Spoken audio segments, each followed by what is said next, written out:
Živijo, lep pozdrav, veseli me, da ste se udeležili tekmovanja v sestavljanju Rubikove kocke. Jaz sem Nik Škrlec, navdušen Rubikaš in žal mi je, da danes ne morem biti z vami, vam pa maham z dvema kockama v roki iz Ljubljane. Preden začnete, ali pa potem, ko ste že tekmovali, ne vem točno, kdaj gledate ta posnetek, bi vam rad zaželel lepo tekmovanje, predvsem pa dal eno popotnico. Vsako tekmovanje je vedno priložnost, da se naučite nečesa novega. Spoznali boste cel kup ljudi, ki počnejo enako kot vi, se pravi, sestavljajo Rubikovo kocko in ja, najprej boste tekmovali z njimi za dober rezultat, kakorkoli. Ampak upam, da bo dobro vzdušje v vas spodbudilo tudi radovednost in željo po spoznavanju drugih oseb in drugih pristopov, drugih načinov sestavljanja in tega, kako lahko kocko sestavljate bolje.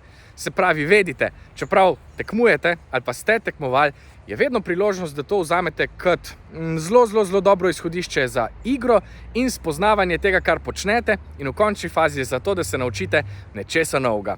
Jaz vas lepo pozdravljam in vam želim lepo sestavljanje še naprej. Čau!